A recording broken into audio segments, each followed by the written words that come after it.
दोस्तों, आज की वीडियो में हम बल तथा गति के नियम के एमसीक्यूज लाए हुए हैं जो कि किसी भी एग्जाम के लिए काफ़ी इंपॉर्टेंट होने वाली है। तो आइए शुरू करते हैं। पहला प्रश्न है, जड़त्व का गुण क्या है?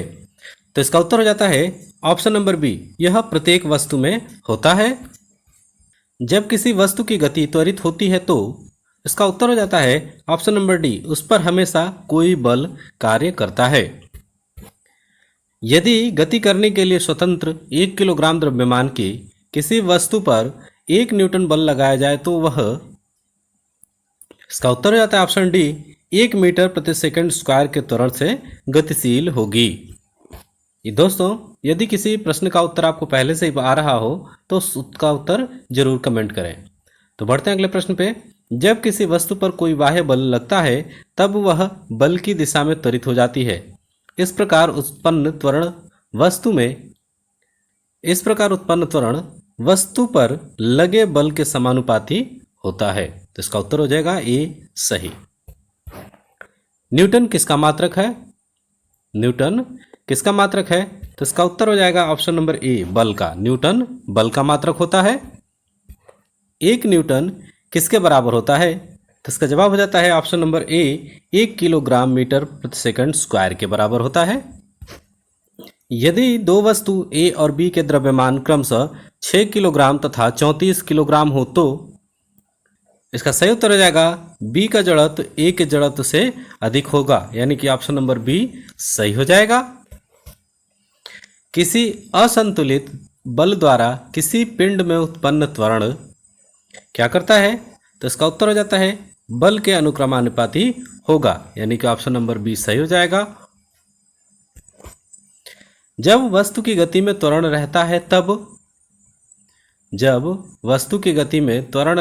तब इसका वेग हमेशा बढ़ता है। इसलिए इसका ऑप्शन बी सही हो जाएगा। एक क्रिया पिंड पर 1 न्यूटन का बल लगा रहा है, तब पिंड 1 मीटर प्रति सेकंड स्क्वायर के कारण से चलता है। तो इसका ऑप्शन नंबर डी सही हो जाएगा। ऑप्शन नंबर डी सही हो जाएगा। गैलीलियो के प्रयोग से सिद्ध होता है। तो इसका उत्तर है जड़त्व का, यानी कि गैलीलियो के प्रयोग से जड़त्व सिद्ध होता है। ऑप्शन ए सही हो जाएगा। जड़त्व का गुण अधिक होता है। तो जड़त्व का गुण भारी वस्तु में अधिक होता है, इसलिए इसका ऑप्शन बी सही हो जाएगा, भारी वस्तु में जड़त्व का गुण है। इसका उत्तर हो जाएगा बल के कारण, यानी कि जड़त्व का गुण बल के कारण होता है, इसलिए ऑप्शन डी सही हो जाएगा, बल के कारण। बल परिवर्तित करता है गति को, यानी कि ऑप्शन बी सही हो जाएगा, गति को। संतुलित बल परिवर्तित करता है आकृति को, इसका ऑप्शन सी सही हो जाएगा। ऑप्शन सी आकृति। 10 न्यूटन का बल किसी वस्तु में 2 मीटर प्रति सेकंड स्क्वायर त्वरण पैदा करता है तो वस्तु की मात्रा है। तो इसका उत्तर हो जाएगा ऑप्शन नंबर बी, 5 किलोग्राम, यानी कि वस्तु की मात्रा कितनी होगी? 5 किलोग्राम की। दो समान जड़ता वाली वस्तुओं को जोड़ देने पर जड़त्व हो जाएगा। तो इसका उत्तर हो जाता है दुगुना, यानी कि दो समान जड़ता वाली वस्तुओं को जोड़ देने पर जड़त्व दुगुना हो जाएगा। ऑप्शन ए सही हो जाएगा। ऑप्शन नंबर ए सही हो जाएगा। किसी गतिशील पिंड का वेग आधा करने से उसका समवेग हो जाता है। तो इसका उत्तर हो जाता है आधा, यानी कि ऑप्शन ए सही हो जाएगा, आधा।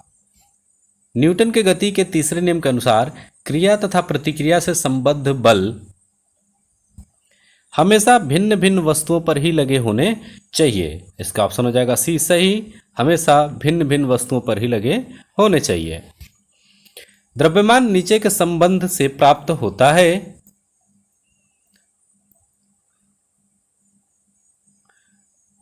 द्रव्यमान नीचे के संबंध से प्राप्त होता है बल त्वरण, उसका ऑप्शन ए सही हो जाएगा, बल त्वरण। 1 किलोग्राम पिंड पर 1 न्यूटन का बल लग रहा है, तब पिंड 1 मीटर प्रति सेकंड स्क्वायर के त्वरण से चलता है, इसलिए इसका ऑप्शन डी सही हो जाएगा, 1 मीटर प्रति सेकंड स्क्वायर के त्वरण से चलता है। जिस गुण के कारण कोई पिंड अपने विराम अवस्था बनाए रखना चाहता है, तो इसका उत्तर हो जाता है जिसे जड़त्व कहते हैं, यानी कि ऑप्शन बी सही हो जाएगा, इसे जड़त्व कहते हैं। 1 किलोग्राम भार कितने न्यूटन के बराबर होता है? इसका जवाब हो जाता है 9.8, यानी कि ऑप्शन डी सही हो जाएगा, 9.8। रॉकेट किसके सिद्धांत पर कार्य करता है?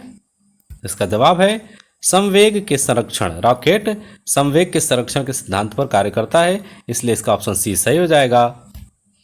किसी वस्तु का संवेग द्रव्यमान और वेग दोनों पर निर्भर करता है। द्रव्यमान और वेग दोनों पर निर्भर करता है, इसलिए इसका ऑप्शन सी सही हो जाएगा। एक बल 1 किलोग्राम द्रव्यमान के पिंड में 1 मीटर प्रति सेकंड स्क्वायर का त्वरण उत्पन्न करता है। इस बल को कहते हैं, तो इस बल को कहेंगे 1 किलोग्राम मीटर प्रति सेकंड स्क्वायर। इसका ऑप्शन सी सही हो जाएगा। निम्नलिखित में किसका इंजन न्यूटन के तृतीय नियम पर आधारित है? तो इसका जवाब हो जाता है रॉकेट का इंजन, यानी कि ऑप्शन सी सही है, रॉकेट का इंजन। टेबल पर रखी किताब को पूरब की ओर ठेला जाता है। किताब से टेबल पर लगा घर्षण बल होगा, तो इसका जवाब आता है पूरब की ओर। ऑप्शन ए सही है, पूरब की ओर। पूरब की ओर नियत वेग 4 किलोमीटर पर आवर से चलते आदमी पर रोड का घर्षण बल है। इसका डी जवाब है डी, नीचे की ओर। ऑप्शन डी, नीचे की ओर। 5 किलोग्राम की वस्तु को धागे से बांधकर लटकाया जाता है। धागे में तनाव होगा करीब 100 न्यूटन बल के बराबर, तो इसका ऑप्शन डी सही हो जाएगा, 100 न्यूटन बल। संवेग संरक्षण का नियम लागू होता है। संवेग संरक्षण का नियम सभी घटनाओं में लागू होता है, यानी कि टक्कर में, घोड़ा से गाड़ी खींचने में, स्वतंत्र रूप से निगरानी गिरती वस्तु में, यानी कि ऑप्शन इसका डी सही हो जाएगा, सभी घटनाओं में। पेड़ की शाखाओं को हिलाने पर पके फल गिरते हैं। इसकी व्याख्या होती है न्यूटन की गति के, इसका उत्तर हो जाएगा प्रथम नियम से, यानी कि ऑप्शन ए सही हो जाएगा, प्रथम नियम से। दोस्तों कमेंट में बताइए कि न्यूटन का प्रथम नियम क्या था। पृथ्वी और चांद के बीच लगता है, तो पृथ्वी और चांद के बीच दूरी पर क्रियाबल लगता है। ऑप्शन बी सही हो जाएगा, दूरी पर क्रियाबल। बंदूक से गोली दागने में संरक्षित रहता है, तो बंदूक से गोली दागने में संवेग संरक्षित रहता है। ऑप्शन ए सही हो जाएगा, संवेग संरक्षित रहता है। न्यूटन के तृतीय गति नियम में मिलता है, तो इसका जवाब है ऑप्शन नंबर सी, दो वस्तुओं के बीच लगने वाले में संबंध, लगने वाले में संबंध। क्रिया प्रतिक्रिया बल लगते हैं। क्रिया प्रतिक्रिया बल कभी कभी एक ही वस्तुओं पर लगते हैं, तो इसलिए इसका जवाब सही हो जाएगा सी, कभी कभी एक ही वस्तुओं पर लगते हैं। स्थिर कार को स्टार्ट करने पर इसे गति प्रदान करता है, तो इसका जवाब हो जाता है घर्षण बल। घर्षण बल के कारण कोई भी कार स्टार्ट होती है तो उसे गति मिलता है, यानी कि ऑप्शन बी इसका सही हो जाएगा, घर्षण बल के कारण। मेज पर रखी किताब को नीचे गिरने से रोकता है, तो इसका उत्तर है ए, घर्षण बल। किसी वस्तु का वेग घटक आधा हो जाने पर आधा हो जाएगा, क्या? तो इसका जवाब है ए, संवेग, यानी कि ए ऑप्शन सही हो जाएगा, संवेग आधा हो जाएगा। एक खिलाड़ी लंबी कूद लगाने से पहले दौड़ता है, तो इसका उत्तर है ऑप्शन नंबर सी, संवेग बढ़ाने के लिए, यानी कि संवेग बढ़ाने के लिए कोई भी खिलाड़ी लंबी कूद लगाने से पहले दौड़ता है। इसका ऑप्शन सी सही हो जाएगा। तो दोस्तों आज की वीडियो में बस इतना ही। तो ऐसी ही मज़ेदार वीडियो को देखने के लिए हमारे चैनल को सब्सक्राइब जरूर करें।